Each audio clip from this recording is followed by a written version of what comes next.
Hey there, everybody. It's Leslie Kolovich, and we are live here in the basement studio. And wow, what a night we're going to have tonight. Tonight we have David Hayes, Jamie Flynn, singer-songwriter and hand drummer, musician, really all-around cool guy here in the studio tonight. And then for the second half of the show, we have Dan Cipher and Bill Heath. Super cool people in the studio tonight. And we're just going to go right over here and introduce you to the guys. Hey, David, how you doing? Hey, Leslie, how are you? I am doing great. Thank you so much for being here tonight. I find myself in the strangest places. Yes, you do. Jamie, how you doing tonight? Quite well, thank you. I'm so glad to see you and finally meet you. Good to be here. Yes, and that with that mic, I need you to stay real close to it. There you go. Awesome. All right, let's just do a little bit of interviewing to get to know you a little more. And I know that we had a rough start to the show tonight, but we are here and we are on it now. Right? You shouldn't have ripped my shirt when I walked in the door. I know. Just kidding. David, you are originally from the Panama City area. Yes, I'm from Panama City, born and raised. Born and raised. How about that? Mm-hmm. And so I think I met you back in like 2005 in Seaside. You were working with the Repertory. Yes, I did 2 seasons with the Repertory Theater. And so tell us about that. Oh, it's fantastic. As an actor? I was a stage manager, and I ended up becoming an actor because someone dropped out of one of the productions, and so I was stage managing the show, and then after the second act, I get to go on stage as an English, or actually, I played it as a Scottish Bobby. What was the play? It was called Loot. It had rave reviews. It was on the Entertainer and all that stuff. Nice, very good. Yeah, it was fun. A lot of fun. Tell us about your musical background. When did you start playing guitar? I started playing guitar probably back in 2001. 2001, so not that long ago. No, not really. I say, that's cool. I had to do something. I had a bunch of poetry, and I needed to do something with it. So I learned how to play guitar a little bit and kind of learned how to frame up my poetry with, music. Nice. So you've been a songwriter or a poet for a long time, and now you've just put it all to music. Yes. Nice. Tell us about that journey of songwriting and poetry. Oh, it's really mysterious. So I mean, I couldn't tell you more about it than anybody else really, but except for that, my personal experiences with it, that they come in from the strangest places, Mm-hmm. and a lot of times for me, they're like pieces to a puzzle, and I figure out where they fit in and. Make them work, and then if it doesn't work, I just rewrite it, figure it out. What would you say your style is? Singer-songwriter? Yeah. I don't know. I don't really have a style because I'm not dead yet. So You have to have a style. I mean, you have to be dead to have a style. I think that's what Picasso said, isn't it? Oh, man. Well, I don't know. Well, you have a label called Urbanite Cowboy Music. Yes. So I would call that a style. Well, it's more of like I'm trying to forge a genre. There you go. So it has to do with me growing up in the country, and I've spent a year living on a farm and doing everything on a farm, but I've always been sort of allured by the city and city life, and so that's what that is. It's the duality of experience. There you go. There's the story I'm trying to get. You were on a farm. If you talk to me long enough, you'll get some That's stories. right. That's right. I will too. That's what I'm really good at. Yeah. You're doing it now. Okay. Well, we'll get back to some more of your stories, but I want to jump over here to Jamie. Jamie, let's talk a little bit about you. Okay. Okay, so tell us where you are originally from. Well, Again, I know this is tell me Earth, but originally from West Virginia. West Virginia. Yes, ma'am. And I have lived pretty much all over the country. I've been here in Florida several times, and I just, for some reason, don't learn my lesson and keep coming back. Keep coming back. Yeah. Fell in love with the Gulf Coast in the early 80s. Moving a friend back down here after a hurricane, and just absolutely fell in love with this place. So. People do that with the Gulf of Mexico. It really allures, it just lures you to her, and it's magical. Yes, it's a very, very wonderful place. I love it here. Well, I really like your persona, who you are, the way you're dressed, especially the necklace that you have on. What is that? I'm a stone carver. I sculpt stone. I've made native ceremonial pipes for about 30-some years now. I don't feel drawn too often to work crystals, but this was a twin crystal of fluorite. Wow. It's one of the few crystal pieces that I've carved. Very nice. So I just bet you have some amazing stories to tell us about your music and drumming. I don't know how amazing. I can get a smile every now and then with a story, but how did you start into drums? Oh, drums. You know, that's a really good question. I think it was sometime during playing in the high school band, I noticed that the drummers were having a heck of a lot more fun than I was. And I think I was playing saxophone at that time, and decided to, and got caught up with drums. Drums, for me, they play me. If I hear it in my head, it comes out. So you play a lot of different styles of drums. What is this one? What is this one? This is a djembe. This is a modern Remo tunable djembe. Real particular to wooden and skin-headed drums, but lately I've been playing this one and really enjoy it. Nice. A little more tonal variety, I think. Very good. And you also play the banjo and the guitar and... Well, where I grew up in West Virginia, very heavy music. Everybody played music. A lot of people played. There were bands everywhere. Right down from Wheeling, the Grand Ole Opry in Wheeling. Nice. Played on there several times growing up. Just people if you didn't play music, you were in trouble somewhere doing something else. And the more instruments you played, the better chance you had for working Friday and Saturday night. Right. Exactly. And how did you guys meet? David? Probably an open mic somewhere in Panama City. I think at Crooks, wasn't it? Yeah. I was crossing town because I had some friends on the east side of town that I go play with every now and then. And it was a Tuesday night where a buddy of ours, Crook Stewart, was doing a jam. And I stopped in. I was on my way to some friend's house. I stopped in at his place because I knew he was doing a jam. I just needed a fix for some music, live music. And this guy was up there on stage playing some of his songs. And I stayed for about 2 songs, and he was off, and I just said, "Hey, man, I just stopped in for 2 songs. You got me my fix, and nice to meet you. Enjoyed your music." And I took off, and then next time I saw you was probably at an open mic or something like that. Yeah, yes, I believe it was. Come in my coffee shop and, have some coffee with me and talk. Nice. And here we are today. And here we are today. So why don't we start off with some music and some more conversation will just start flowing. So tell us what you want to start off with.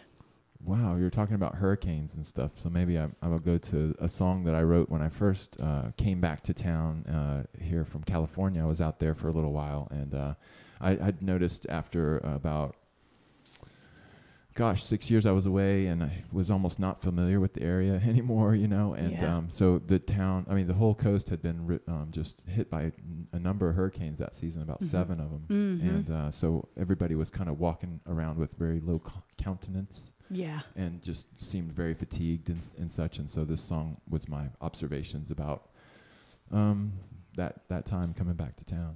I was a sign maker, and I started to make commercial signs and stuff like this, and which is something that after a couple of hurricanes you just kind of leave the sign on the ground, right? And, like maybe there's going to be another one, we don't want to have to put it up again, Yeah. So, knock on wood that's not going to be again. Yes. Well, that was a pretty harsh season. I could tell. That really was. And, so this song is kind of about that. What's it called? It's called "Slight of Season." Okay.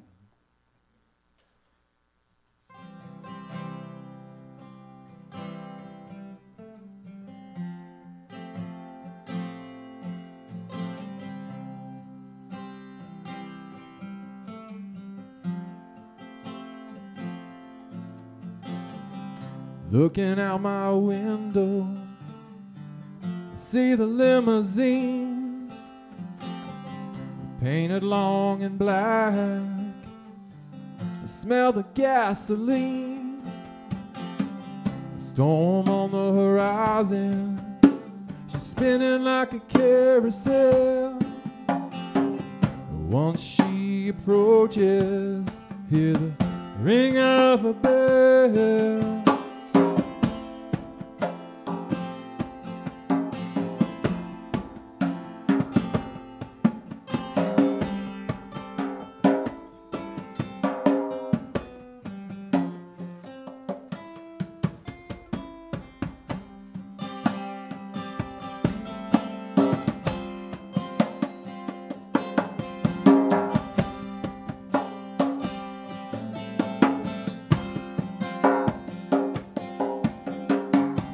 Cool wind is blowing the power lines. Communication's broken, not a bird on the wire. Every day goes by, we make a sacrifice.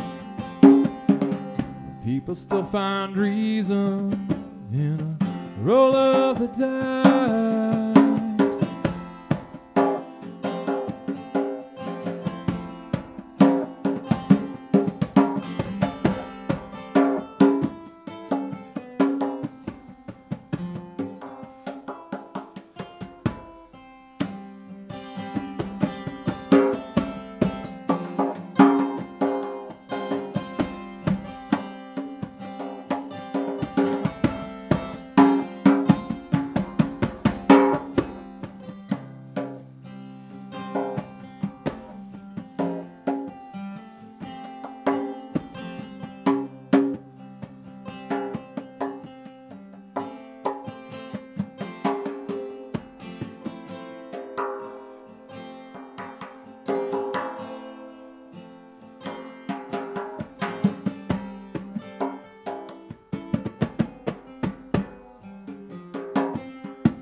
Cruising town to pick up all the fallen signs. And people, they still believe in politicians and the lies.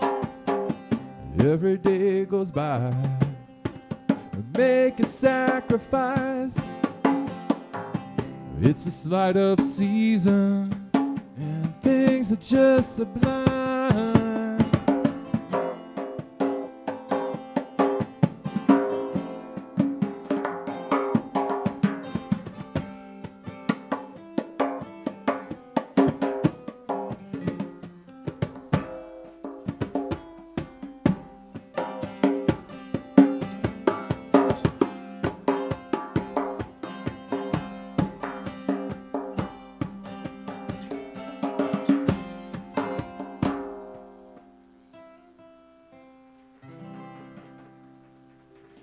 Nice, nice, very nice.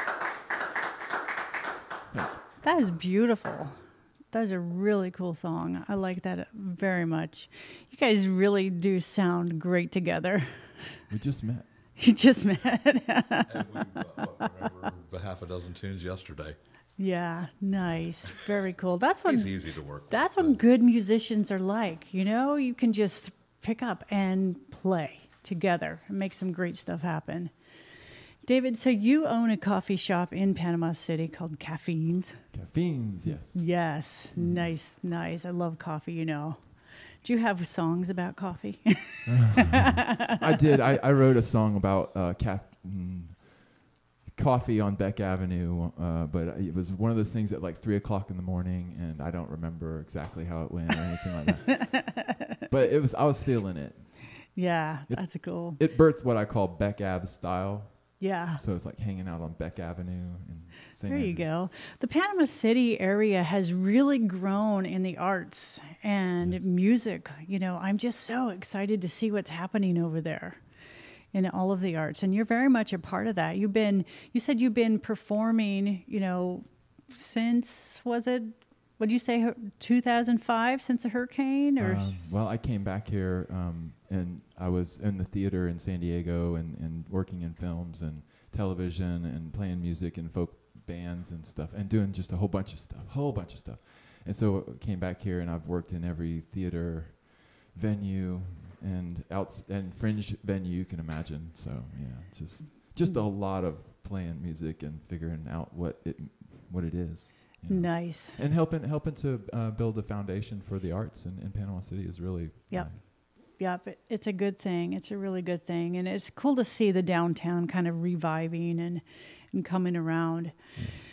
Jamie, let's talk about the drum. When you're in that mode, when you're drumming, I mean, your whole body is with it. Your eyes are closed. You're feeling it. Tell us about what that experience is like. It might scare you. No, I love it. I play several instruments. One of the primary reasons I really enjoy playing drums is the fact that I can connect so quickly with what I term the vortexes. It's like it's a very meditative instrument in the fact that I can't say it requires no thought. That would be entirely incorrect. But it requires a different kind of thinking, and it's a dance. I'm pretty much unaware of what I do when I'm up here, because what I am aware of is the sound and what I'm trying to pull off of the strum and out of the strum, or whatever instrument I'm working with, and I have been called out. You need to open your eyes and look at people, and I do that sometimes. But understand, if I'm doing this, I probably don't see you because I'm seeing something in here instead of out there. Yeah, I mean, it's a cool thing to see and feel, because drum for me is it's part of the soul. It's our heartbeat. It's a rhythm. Yeah, we do. We all drum. I mean, from the time the heartbeat starts. That's right. And, it's interesting I've used drums for therapy. I used music as therapy for about 17 years. For professional therapy? I worked as a recreational therapist and used music as a therapeutic tool, yes. Nice. Drums are incredible for reaching people. Absolutely. That's very cool. All right, well, let's get to some more music. Sure. Okay, what's next? This song is, well, as you guys know, that the oil spill back in 2010. Yeah. And so this song is not just about that. It's about a lot of things, like if anybody's who ever been talked about, and the lies have been told about them. And so this song is really a sort of a song for hope and truth, and how it remains no matter what. So that's Sounds what it's good. called. It's called Truth Remains. Thank you.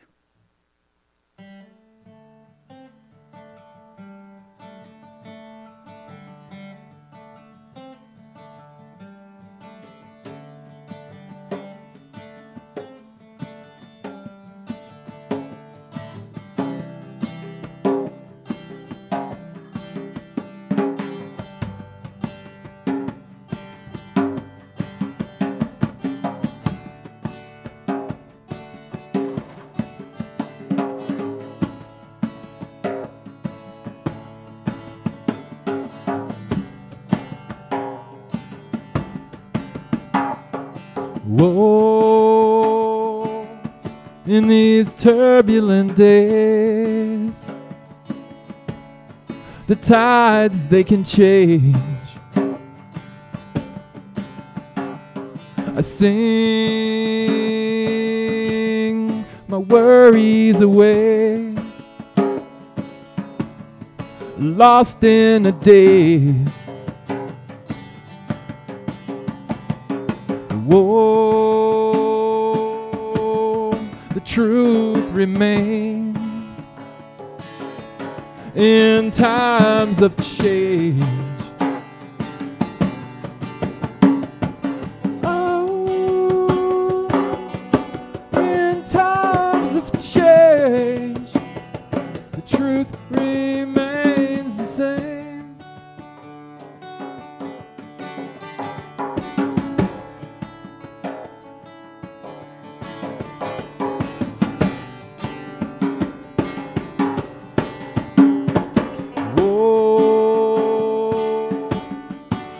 Skies turn gray, brings the wind and the rain. I I keep my troubles at bay. Wait for another sunny day.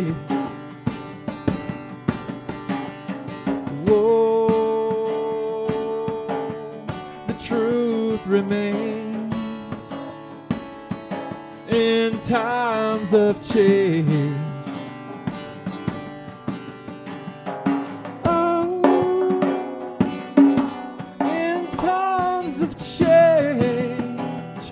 Truth remains the same.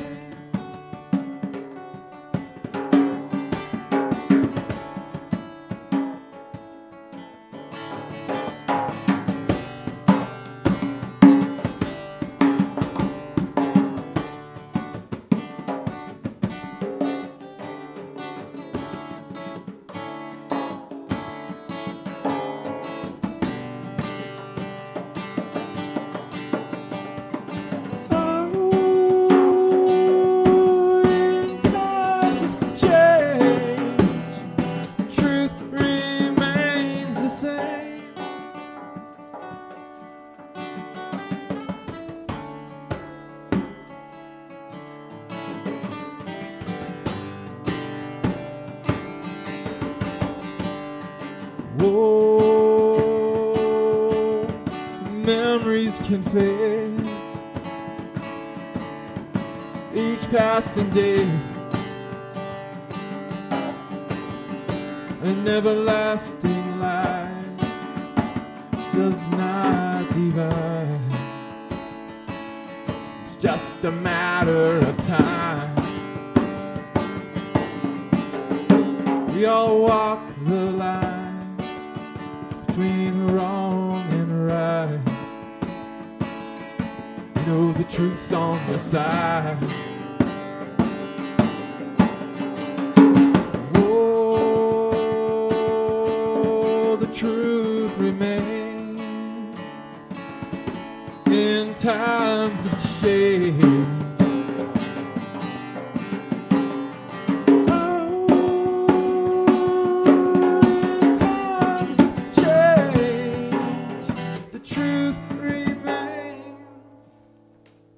Nice. Nice. Nice. Nice. It's a great song. Thank you. I appreciate that. I really like that song. So how many songs would you say you have written over the years? Oh, gosh. I think I have about a repertoire of about 12 songs that I've written that I play. Okay, so cool. Some of them I've dropped off. You know, they never really developed into adults. I'm talking to so many different songwriters. Songwriting is like, sometimes people will say, they start a song and then it just kind of drops, and then years later, some situation, they'll come back to it and go, oh, here's the end of it, and it just connects. Yeah. It's that piece of the puzzle. There's that piece of the puzzle. Yes. Yeah. So you can, people can get to your music on Reverb Nation. Yes. Tell us how to do that. Well, I really like Reverb Nation. It's a lot of great tools for a musician and venues too.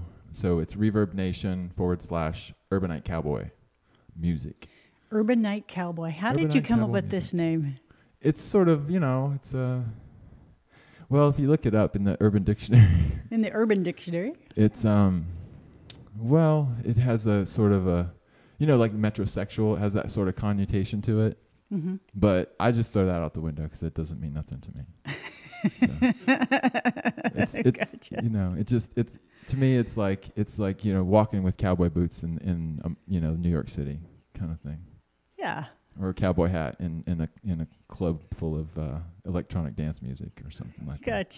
Gotcha. It's real. It's if you go to Europe, they're all dancing to old Waylon Jennings, Merle Haggard songs, but with a beat to it. Right. They get down on the dance floor to that stuff. There you go. And here we sit in a bar and sulk in our. That's right. So. Jamie, have you written music? Yes, I've written a few strictly musical pieces. I've written some songs. I very rarely, if ever, I've only played a couple of them out in front of people. I just am very private. With it, yeah, I guess. Well, I bet they're pretty good. You'll have to do one of them sometime. It's musical? Yeah, I actually got a banjo piece that I wrote. Someone said something, banjo's a happy. I believe it was Steve Martin said, you can't play a sad song on a banjo. Right. Want to bet? You have a sad banjo song. And it must have been probably 1979. I wrote a tune about the Ohio River dying. Wow. I grew up on the Ohio River. Where I was born, you could literally throw a stone and hit the river. Wow. And it was kind of a negative experience for me, seeing the chemicals being dumped and Yes. seeing the fish, the things they were calling fish, being pulled out of the river, and Right. the depth that we had reached.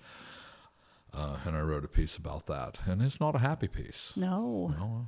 Banjo piece, but Yeah. I will have to play that for you. Yeah, that would be great. As you might know that I'm very much involved with the environment, and I hear your heartache when you saw that river dead. Yeah. And that's heartbreaking. Yeah. How is it now? Have they cleaned it up? West Virginia's in sorry shape right now. Well, they had that spill that and the fracking that's going on, Yes. and the denial of the environmental issues that are surrounding that, and yeah. I think they finally stopped destroying the mountains. They were removing mountains, doing coal excavation by completely removing mountains, like as in beautifying the state, like we need another golf course. Right. But yeah, we have golf courses here. Come to Florida. Right.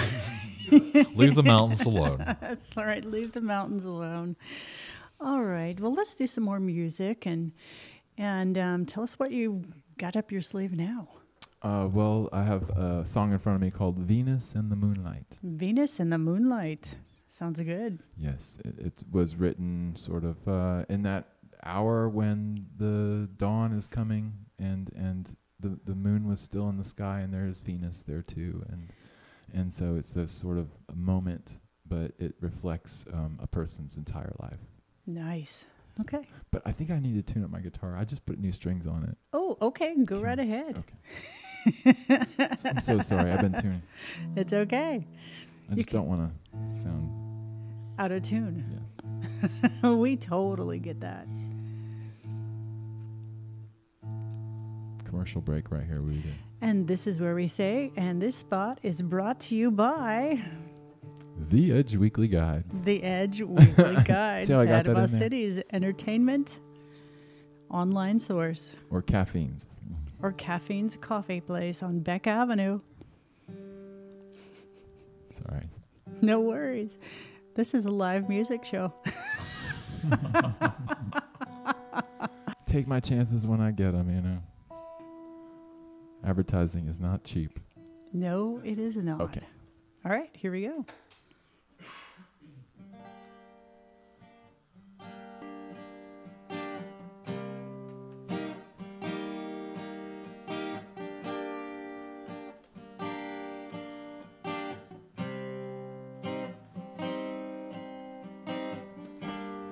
Ooh, the day is dawning. Another low tide on the rise, on the rise, on the rise, on the rise.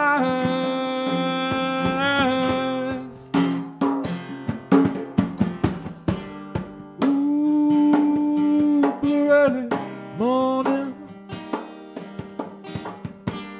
moonlight shining in her eyes, in her eyes, in her eyes, in her eyes.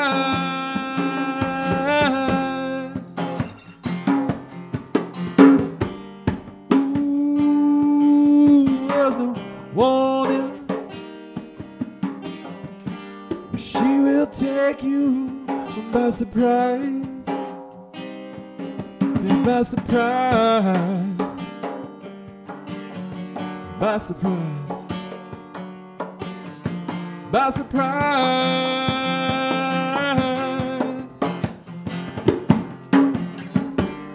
Ooh,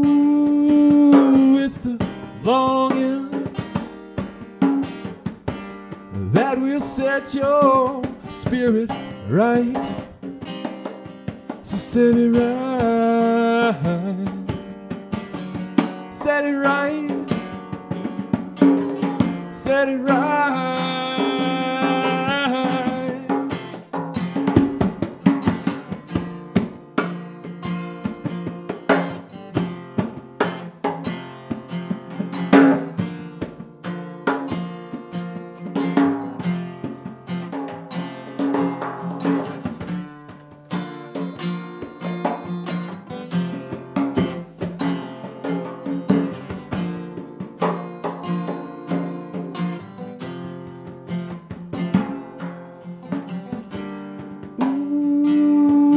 She hears Venus calling,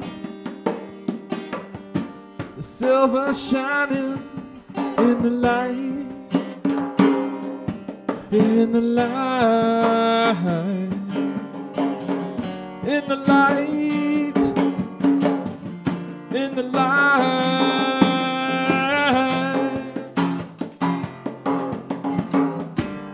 Ooh, her rivers flowing. She said, I'm gonna take that trip in time, in time, in time, in time.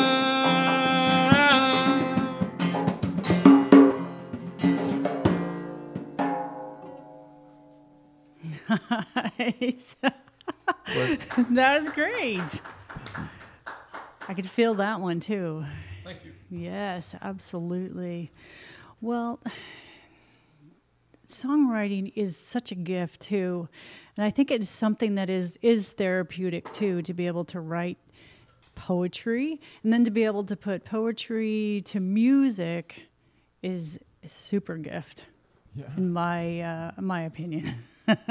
Poetry can be cathartic. Yes, it can. Yeah, I mean, this, it's like you said, it's the strangest things and the strangest places that music or words come to us in song. Yeah. Yeah. And it's a heightened experience, I think. And that's sort of what I think in life, we should try to think about life as connection of experiences and to make them all as heightened as you can make them, and that's what's going to become a great life for somebody. The meaningful life, I think, is when we can string together those heightened experiences and say that we had these experiences to the heart. Yes. We fully experienced them. Yep, absolutely. So these are reflections, really, and they're never really done. So. It's interesting too, a lot, how music connects us all too, because sometimes we'll listen to a song that someone has written or singing, and we're like, oh, I so can relate to those words, the experience that you had. So many other people have similar something to it that they connect with. That's cool. Yes. Let's continue on. Sounds good. Okay. So I guess I'll sing this song, and really it is about connecting those kinds of experiences. Mm-hmm. And really it's for me, like Jamie's new to Northwest Florida, but he's staying here, and so I've been through the woods and with some of the most amazing musicians and different artists and friends. And if you ever come to my coffee shop, you'll see mostly artists and musicians and people like this come to my cafe. And I do get people who are from other places and seem like very normal people, but what is that? Mm-hmm. But this song is really about going out into the woods and being around campfires and going out on the water and with your guitar and being at the island, and so it's sort of breaking the mold of the everyday life and getting out there and just connecting to other people through music, through gatherings, stuff like that. Sounds good.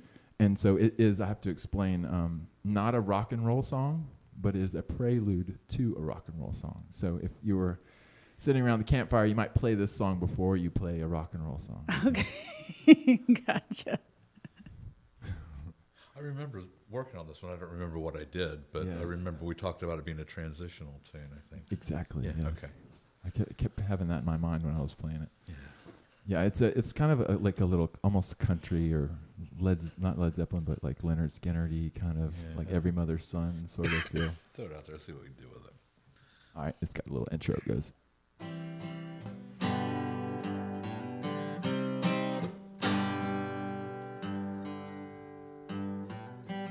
I find it's time to lighten my load, find someone and have some fun.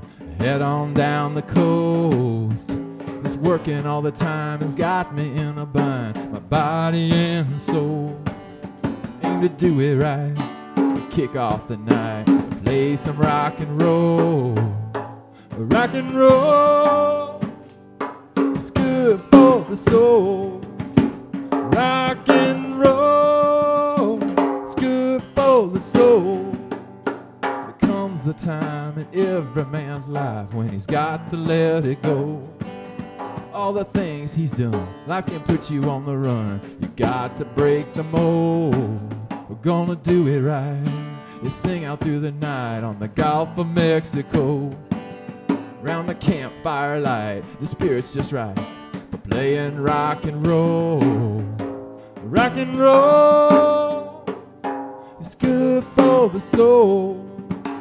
Rock and roll, it's good for the soul.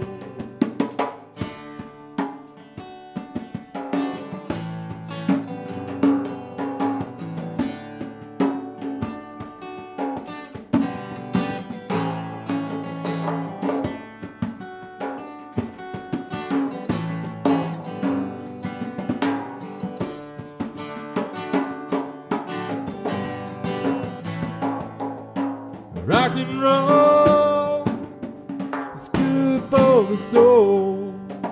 Rock and roll, it's good for the soul. I'm gonna take it as it comes. Feel the rhythm pull, pound of the drum. It'll be alright, and you're bound to let it go. When you're singing all night on the Gulf of Mexico. Rock and roll, it's good for the soul. Rock and roll, it's good for the soul. Nice. I absolutely agree. It is absolutely good for the soul, for sure. I think so. Who were some of your influences in music? Who you followed growing up? And Well, so many people. I went to art school, so you know. Where did you go to art school? I went to Savannah College of Art. Okay. Yeah, for a couple of semesters, and then I transferred to the Atlanta College of Art for a couple of semesters, and then I dropped out promptly. Why promptly? Well, I became an entrepreneur without really. I started putting some of my ideas to work and realized that they're good ideas. Mm-hmm. Then they became great ideas in the world, and so I started to realize that art school was great, but I was paying a lot of money to do things that I could learn on my own. And so I started a magazine.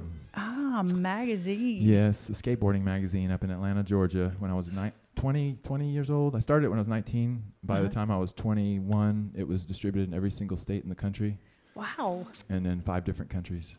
Nice. What was it called? It's called The Five. The Five. Five skateboarding magazine. Nice. And how long did that run for? About six and a half years. That's a good run. Yeah, it was all right. I had interviewed some of and I made a couple of people famous, putting them on the cover of the magazine. But I interviewed people like Tony Hawk, and wow. I mean, it was pretty great, I thought. So I'll say that's very good. yes. You were talking about, some of the famous musicians and artists that you've run around into the woods with. Tell us a little bit. Tell us some of these stories. Well, those artists and stuff might be more infamous than famous, but just to be clear on that. So, Gotcha. Yeah, guilty by association. There you go. But go ahead. Well, I mean, I've worked in a lot of different arenas, so. Out in California, I'm sure you had a lot of people that you bumped into, hung out with? Well, I've done 2 major motion pictures, so I've been on the set with some very big stars. Which pictures? I was on Master and Commander for about 6 weeks down in Baja, California at Fox Studios, where they did the Titanic. They shot the Titanic there. Mm-hmm. So I would show up on to get my, to check in and get my credentials and my stuff going. And I go to the hotel, figure out where the hotel is. Really nice suite. It was like L.A. being in Baja, California, basically. Mm-hmm. It's really nice. This little village called Puerto Vallarta. Yes. It's famous for lobsters and such. So I go to this restaurant to go have some lunch with my girlfriend at the time, and we go to the back, and the guy at the bar says, "Hey, your friend is back here waiting for you." And I'm like, "What are you talking about?" He said, "Are you on the film?" I said, "Yeah. Just checked in today. Your friend is back there waiting for you." And I go back there, and it's Russell Crowe sitting back there. Wow. Your friend. Yes. So I introduce myself to Russell Crowe.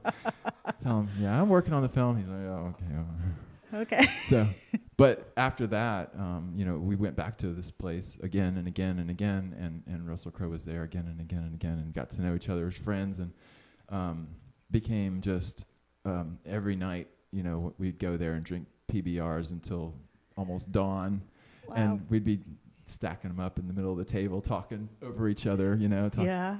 And anyways, a lot of big stars showed up down there, and the director of that film was Peter Weir, who did Dead Poets Society. Right. And just really amazing talent. I've been very fortunate. What was your role in the film? I did a number of different things, but I was a French privateer. So I was on the Acheron, what was it, like a 18-gun frigate that they bought from the Royal Navy, or from New York Harbor. Uh-huh. And I sat, basically, I dipped out on a lot of the scenes because I was really stoked about the historian that was on the set. Oh, wow. And I would just pretty much planted myself next to him and listen to all his stories and stuff like this. But I was the kind of person, like, I knew when I wasn't going to be in the main shot. I kind of like dipped out somewhere. So I spent time with the people who wrote the storyboards and stuff like this. I mean, I really kind of discovered the back door of filmmaking on this major motion picture Wow, set. what an experience. Yes. Yeah. And we got to grapple and shoot muskets and cannons and all that fun stuff too. Muskets and cannons. Yes. That's a blast. Literally.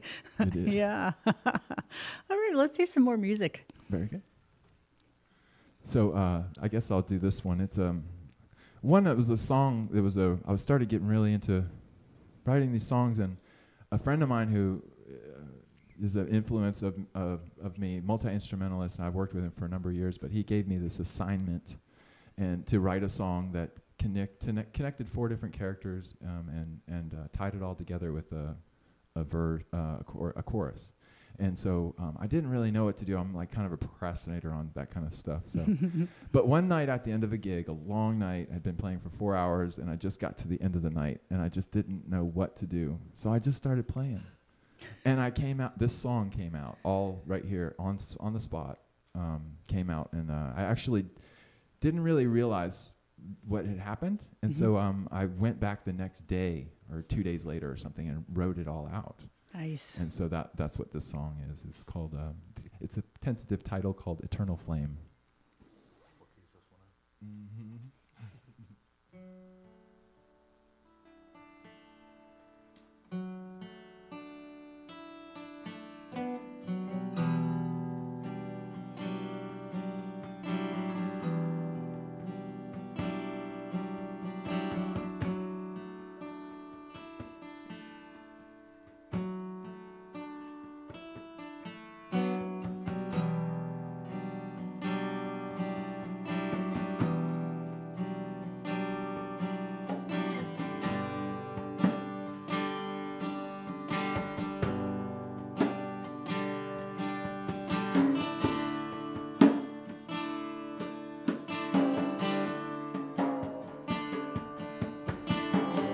If I was a cowboy right now on the range,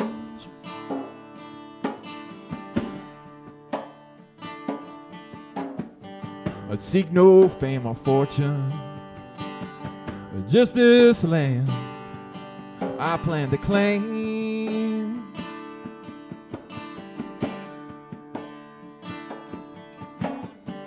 write letters by campfire light and send them back home to you.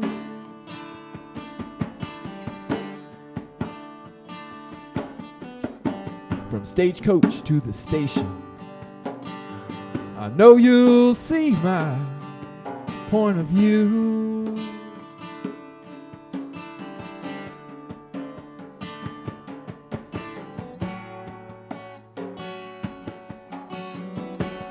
When I get back home to you,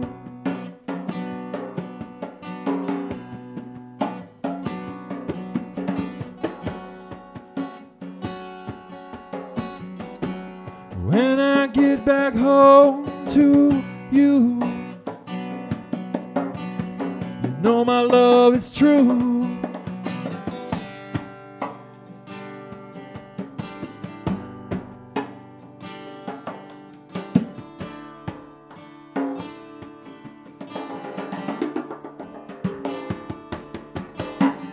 If I was a sailor sailing out on the seven seas,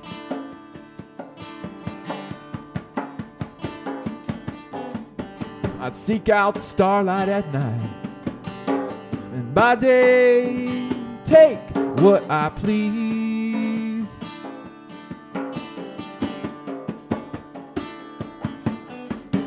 A message in a bottle, it conceals what I concede.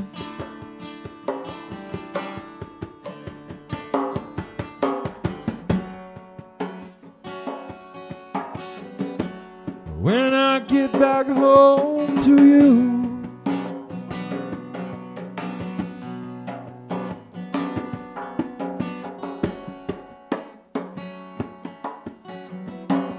when I get back home to you, you know my love is true.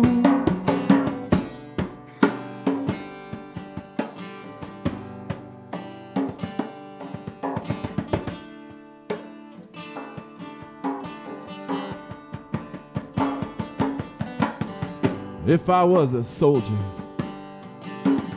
digging trenches in the rain,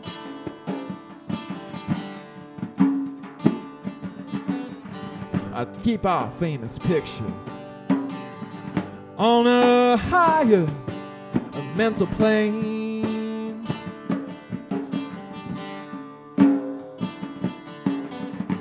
In case I don't make it through the gunfire fight, send them back home to you.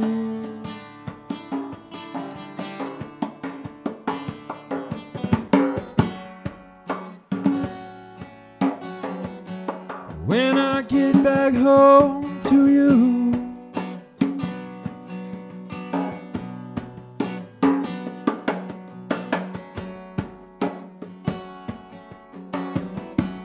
when I get back home to you, you know my love is true.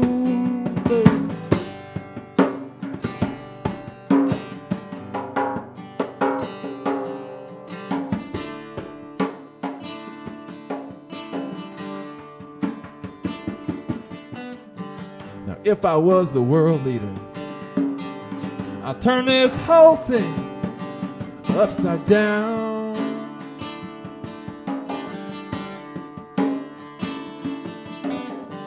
An idea worth believing in.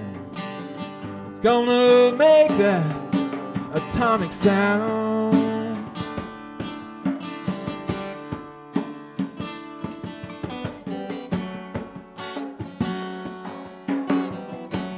When I get back home to you,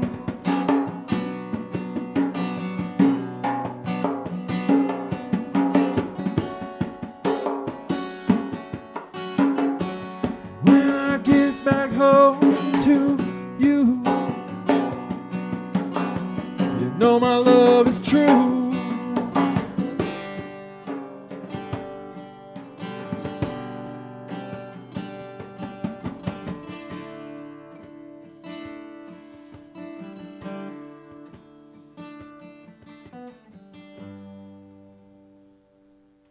Nice. Thank you guys. So what is the story behind that song? Wow, there's a couple of stories behind that song. I don't know. There's a couple of stories behind it. Different people that I've experienced in life. I was, I'm a son of a sailor. My father was a sailor. Wow, that's And right. You said you lived on a boat. Yes, I've lived in many boatyards and on many boats. Mm-hmm. I grew up in boatyards in Fort Lauderdale and here in Panama, over in Panama City, and Mm-hmm. I painted probably 1,000 or more Boats? boats. Yes. Wow. It's funny because I used to run around barefoot in the boatyards and stuff and help my dad. Most of my first jobs were like drawing boats and then knocking on people's boats and saying, "Hey, I drew your boat. Do you want it?" And then I started to paint them and scraping the bottoms and really painting them and washing them. And so I would spend the summers down there and come up to Panama City, and there was a number of boats that I would see that I had done service for down in Fort Lauderdale that were up here in Panama City later on. And I'm like, I did that boat. I painted that boat. I did that, Yeah. water line or something like that. So Very cool. it's nice to have friends and people that that have boats, because then they can invite you to come out on the boat. That's So, right. You don't have to take care of it and all that That's right. expense of the boat, right? a lot of work. Yes. Indeed. So the story, we were talking about this song. Yes. You're a son of a sailor. And tell us where that leads. Well, this the sailor thing, and so I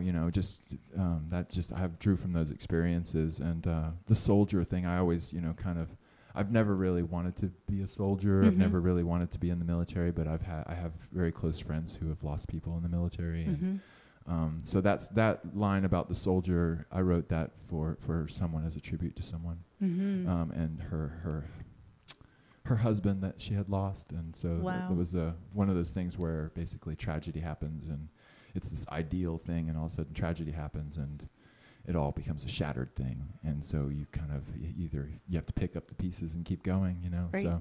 So that's a really kind of one of those personal things, and I don't know what was it, sailor, and then the cowboy, That's kind of one of those things, what does a cowboy do? He goes out on the range and, he probably sits around a campfire. He probably has a girl somewhere back home that he doesn't ever see. And, if you notice, he's sitting around the campfire, writing around the campfire light. And then the sailor is sends a message in the bottle.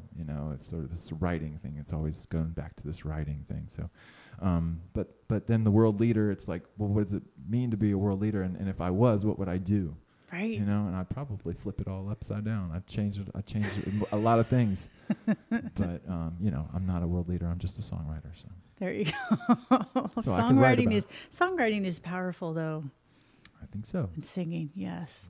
Let's continue on. We've been about 53 minutes, and I know it's about 8:30 now. So tell us, let's kind of go from there. Okay.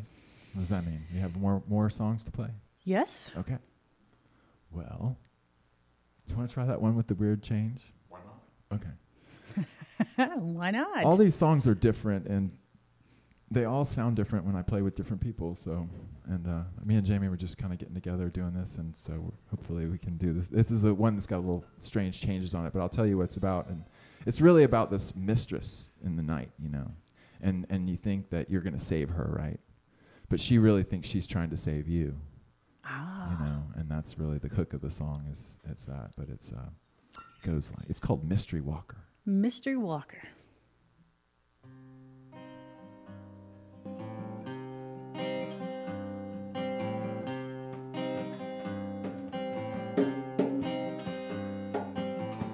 Mystery Walker, no time to talk. Her savior is on the loose. White shirt and jeans, what did you mean? Eventually, we all choose.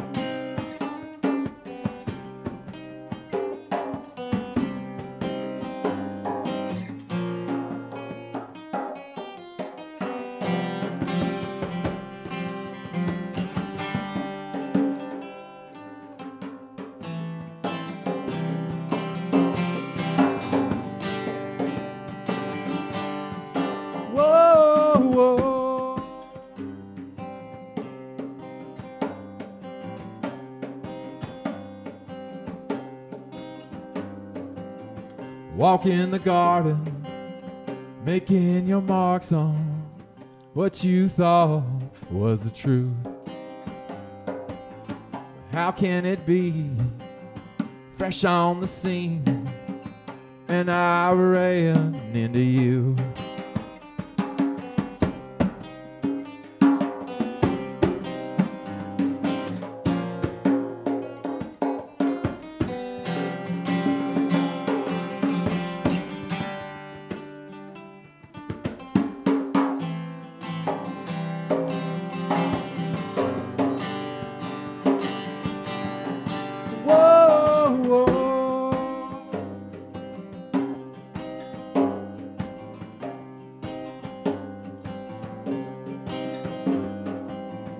Hey, night walker, no time to talk when she mixes up.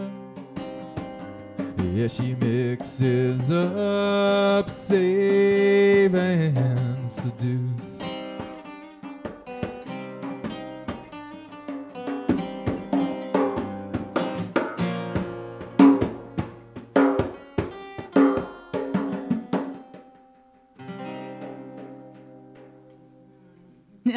Nice, nice, nice, nice.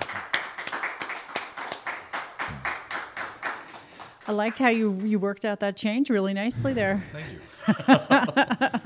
Very cool. Yeah.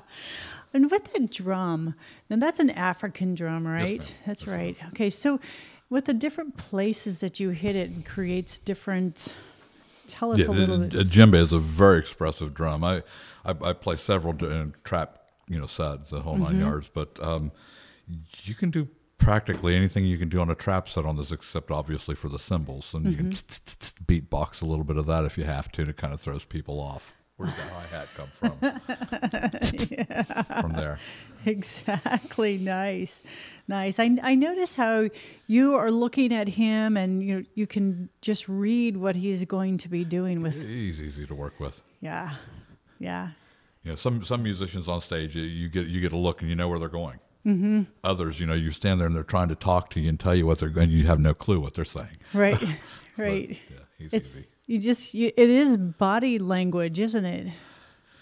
Yeah, and talking about connections, I think sometimes communication goes on that we're not fully conscious of. So right, that's it's true. a feeling thing. It's a heart communication. It's a spiritual. Yes. Can I ask you what your spiritual beliefs are? Sure, you can ask me. Okay. I might even tell you. It's really difficult for me to put a label on anything. I'm kind of anti-labeling anything. Right. Spiritual. I think that for any sense of organization, probably Native. Both of my grandmothers were full Native, and okay. And I'm a mix. I'm an eclectic mix of Irish and Spanish and Swedish on the European side, and several different Native nations on the American side, and I draw my connection from Native spirituality. Nice. And I was wondering that because I so love the Native American culture and all, Native indigenous people. And the drum is a huge part of their beliefs and their ritual. It's universal. Yes, yes. And that's a language itself. Yes. Interesting, you asked me about the name of this, and it's a shortened form of a phrase that means the voice we gather, the voice of this drum gathers us in peace. Nice. So to gather together in peace, or to call to gather in peace, is what the djembe is, a shortened form of that. Nice, nice. And, and that's where we call, we have the drum circles. People circle, with their drums in peace. Yeah, it's a really cool thing, and I'm so grateful that you're sharing this with us. You're welcome. Yeah, absolutely. It's wonderful. I appreciate both of you so very much being here this evening.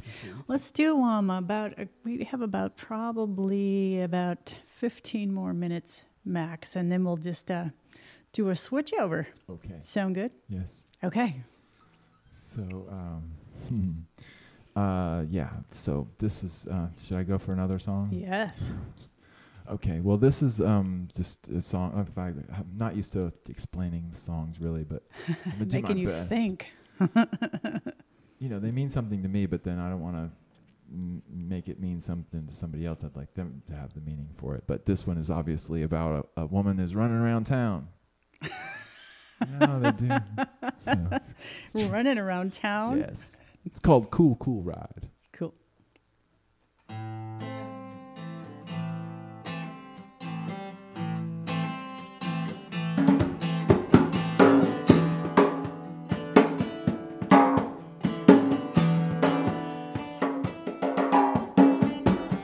God level's gonna make you pray.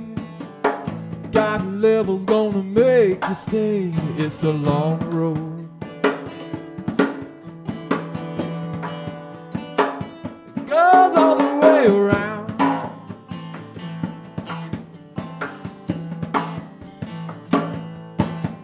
It's a long road. It goes all the way around. Got word you wanna run around.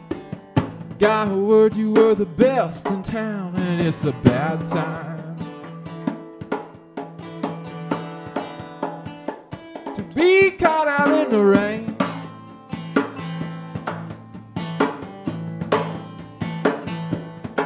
Yeah, it's a bad time to be caught out in the rain.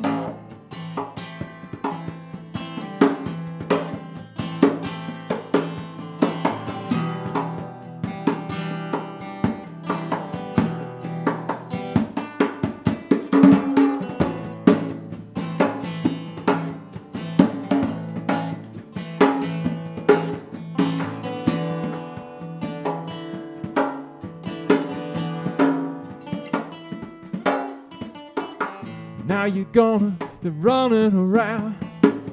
Yeah, you're hanging on the wrong side of town, and it's a hard time to be caught out in the rain.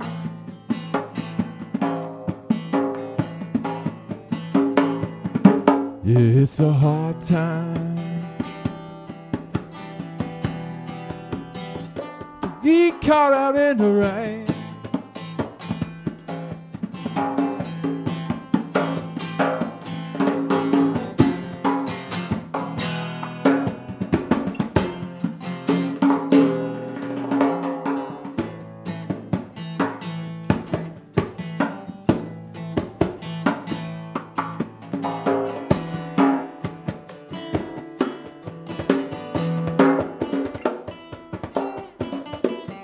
Now you say you're gonna turn it around.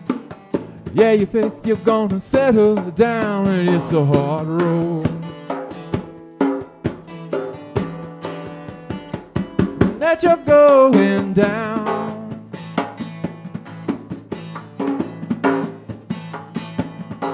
It's a hard road that you're going down.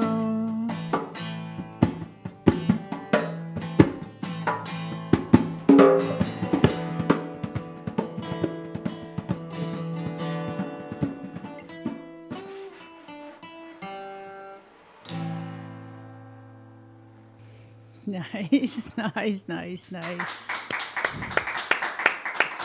Thank you. It's a hard road.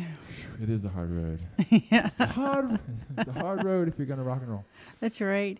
So you went out to California for quite some time, and then what made you come back to Florida? Well, that's kind of interesting. Long story, really, but I'll make it the short version.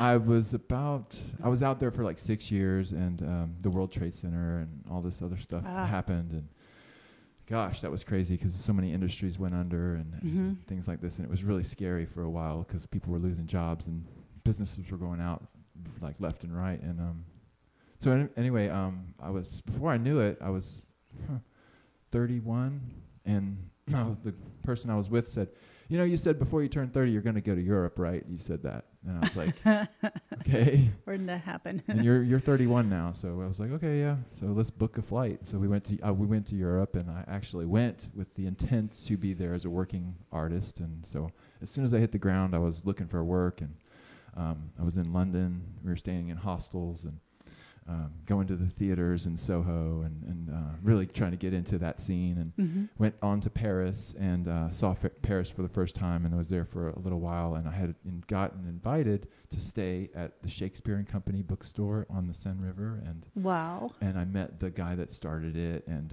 he was just this older, white-haired guy that looked like an older woman, like a really older woman. And I was like, you know, his hair is all crazy. And I said, you know, I'm a writer. I'm looking for a place to stay and all this. And he said, "Why are you talking to me? I'm the janitor." He said, "Go talk to the blonde downstairs." So I went downstairs, and it was actually his granddaughter, and she was an actress in Paris, and famous actress, by the way, and beautiful, absolutely beautiful. And I was just like, wow. And I said, you know, I talked to the guy upstairs, and I know he's the owner, but he said he was the janitor, and he said, I have to talk to you about staying here. Well, when I first walked in, this guy gives temporary residence to people on exchange, cultural exchange. And so he was putting up a lot of people that weren't really writers, you know. And when I walked in the door, like every wall and every step and every stair, 3 stories, was books all the way up to the ceiling. Wow. But underneath one of the stairwells was this little typewriter and a light. And one of the guys that was trying to get a place to stay was going, and he pulls it out of the typewriter as I'm talking to the guy. And he shows it to him, like real proud, you know, like, here it is, you know. Yeah. The guy looks at it, and he's like, I said double-spaced. Rips it up. And like, you could tell this guy was like really trying, you know. And he was really brutal to him. And I was thinking, man, what if I show him my writing? He's going to tear me apart. So, because, you know, anyway. So he told me the story that he was trying to get a place to stay and offered some place to stay. Eventually, I got offered a place to stay as well. But I was traveling with somebody who hadn't been to Europe before, and she didn't want to come back by herself, and she was a little bit younger than I was, and so I made sure she got back to the States. And so I was going back to San Diego. By the time I got to Philadelphia, I called home, and my father was in the hospital at the time. So I immediately got off my plane and got a bus trip down to Panama City, Florida, and reacquainted myself with the local culture. Yep. And I sort of went through a little culture shock for a little while. And yeah. But for about 3 years, I pretty much decided I was going to take off and just spend a lot of time with my dad. And so I did that, and just inevitably, you know, I'm a kind of an opportunist in some ways, so I see opportunity, and where people see not an opportunity, and I'm like, oh, that's an opportunity. So I got involved in local theater and music, and just try to organize music, you know, in a place where there wasn't a whole lot of that going on. And so got really involved in that, and I've been doing that ever since. I've been on the same track. Nice. And I just resigned to be call this home again, and that meant something to me, to call some place home after I'd been traveling around for so long. That's right. And you're planting some more roots. Yes. Very cool. Yes. Panama City thanks you. Wow. I don't know about that. I'm sure. I don't know. Well, let's finish up with a final song here. Okay. And, man, it's been fun. Yes. Thank you for letting us share some of this music. And, yeah. Yeah. This guy's, you got to have him back on your show. Yeah, for sure. We're talking about that. She's got another show, too. Yeah. You could be on both shows. The soulful, uplifting people. See how I connect? I've connected dots. You are a connector. That's for sure. Yes. Well, I think we all are if we're open to it. That's true. All right. So this song is not my song, but it was a song written and collaborated with someone at the time. And I just took the lyrics and made them my own. And so that's what this is about. So it's called False Pretenses, but I call it Split City. And so anyway, you can get any meaning out of that you want, but Split City.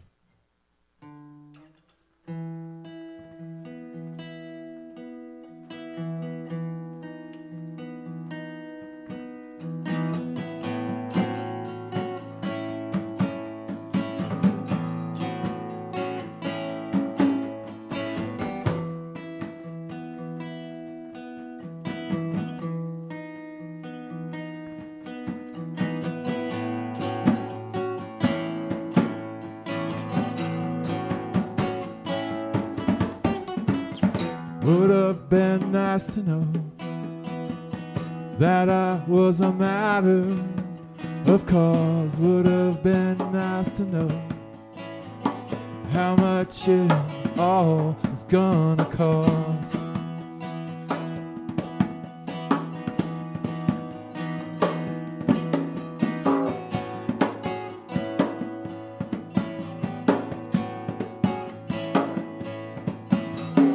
The sun outside is shining, and I'm swallowed whole in this dark lighting. Nothing feels more like home.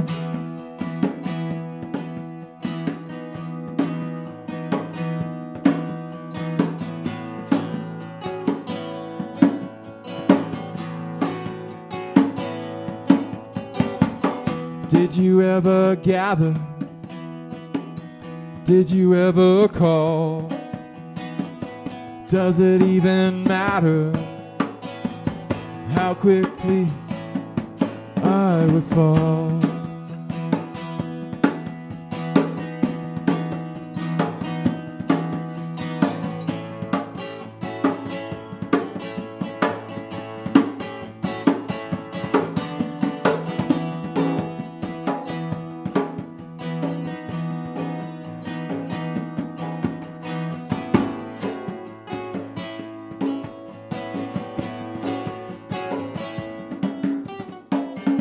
Beg and borrow,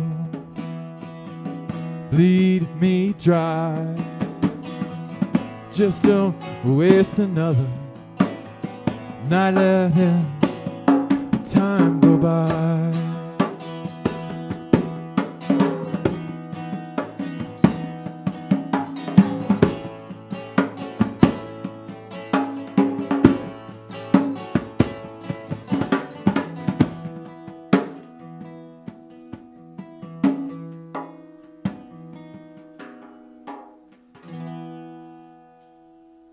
Nice. Nice. Love it.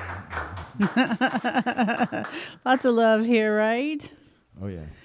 Well, you guys, Nothing thanks. but love. That's right. Thank you so much. And again, people, you can go to Reverb Nation, look for Urban Night Cowboy Music.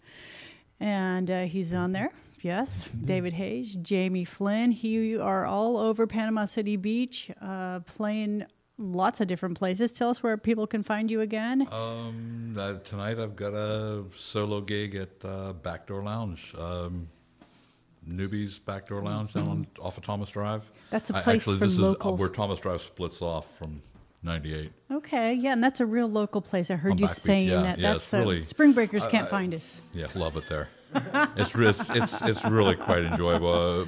A very art flavored atmosphere. A lot of artists, a lot of musicians there. Good, very good people there. Fun place. Nice. Well, I look forward to following your career and having you guys back. And Thank you, Absolutely. Leslie. you're welcome. Great to reconnect with you again. Yes, absolutely. It's all about reconnection, right?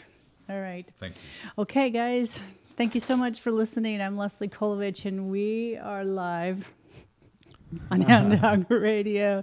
Peace out, everyone. Talk to you soon.